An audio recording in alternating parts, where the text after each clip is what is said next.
Le vaisseau de fer.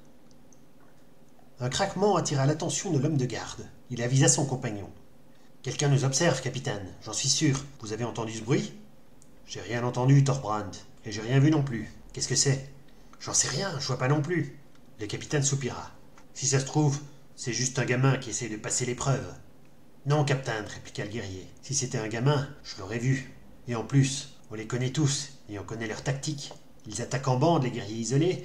Seulement cette fois, ils ne sont pas assez nombreux pour nous faire le coup. C'est peut-être un orc, ou un lutin. Snorri affirme qu'il y a des lutins dans notre forêt. Grimpe sur la tour. S'il y a quelqu'un, tu le verras mieux de là-haut. La tour en question était un échafaudage de planches dont la stabilité était pour le moins discutable. Mais le guerrier l'escalada sans difficulté. Thorbrand était un norrois aux cheveux noirs, maigre et de petite taille, ce qui n'était pas courant pour ce peuple de guerriers. Le capitaine Harik, au contraire, possédait toutes les caractéristiques que les étrangers admirent chez les Norrois. Grande taille, musculature puissante et longue chevelure blonde, attachée en queue de cheval. Un bruissement de feuilles attira l'attention du capitaine. Il provenait du Gros Chêne. Enfant, orque ou lutin, l'intrus devait se trouver derrière. Harik s'approcha prudemment, l'épée au poing. « Sors de là, gamin !» s'exclama-t-il. « C'était audacieux de ta part d'essayer de nous surprendre, mais tu as raté ton coup. » C'était certainement un gamin. Mais lequel? Certainement pas Jarlik. Il n'aurait jamais pu approcher aussi près sans être remarqué. Kenald aurait pu le faire, mais ses parents lui avaient interdit de participer aux épreuves. Restait Thornald, le fils du bûcheron. Son père le laissait faire tout ce qu'il voulait, et ce gamin finirait par s'attirer des ennuis. « Allons, Thornald, je sais que tu es derrière cet arbre. Sors de là. Tu ne peux pas me vaincre avec un morceau de bois. » Et tout à coup, un choc violent sur la cheville lui fit perdre l'équilibre. L'attaque était venue du sol.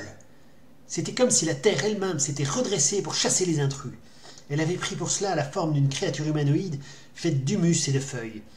Harik n'avait jamais rien vu de semblable, mais il était certain que ce n'était ni un orc ni un lutin, ou du moins pas un lutin ordinaire. Avant qu'il n'ait le temps de se relever, la créature était sur lui, et une baguette de bois effilé se glissait sous sa barbe. « Tu es mort, Harik !» murmura la créature. « J'ai gagné !» Écarquillant les yeux, le chef norrois se mit à hurler. « Non, Thorbrand, non !» Mais l'avertissement était venu trop tard. L'épée du guerrier s'abattit sur le crâne de la créature forestière, qui s'écroula, laissant dans son sillage une traînée de sang bien rouge et manifestement d'origine humaine. Harik se redressa d'un bond. « Imbécile! Tu l'as tué !»« Mais j'ai pas eu le temps d'arrêter le coup, balbutia Thorbrand, mais j'ai tourné la lame pour éviter de frapper avec le tranchant.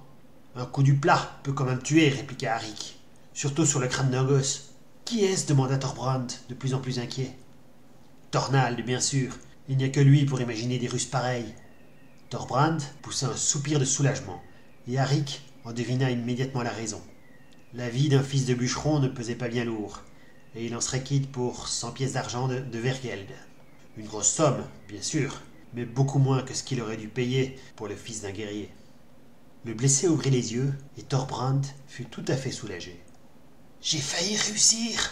murmura-t-il dans un souffle. « Tu as réussi, Thornald, » répondit Harik. « Je suis mort, comme tu dis, même si tu t'es fait assommer juste après. Ne bouge pas, on va faire venir l'animiste pour s'occuper de ta blessure. Thorbrand, sonne du corps. »« Alors, j'ai le droit de participer à la chasse à l'homme ?» demanda Thornald. « Oui, tu as le droit, mais je ne sais pas si tu en seras capable après le coup que tu viens de recevoir.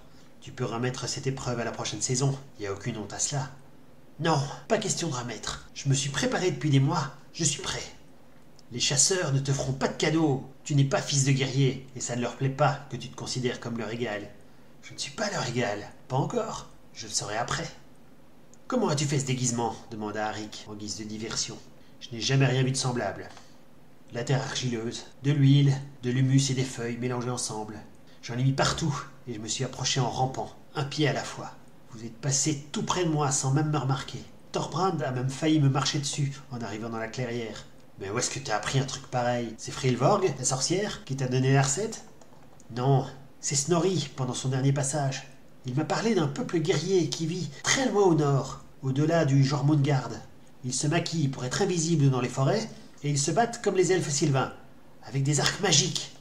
Encore Snorri, et toi, tu gobes tout ce qu'il raconte, bien sûr. Snorri est un scalde, répondit Thornald, et il sait bien plus de choses que nous tous réunis. Je lui dois trop de choses pour mettre sa parole en doute. C'est lui qui m'a offert ma première épée pendant que mon père m'apprenait à me battre à la hache. Et en plus, son truc a marché.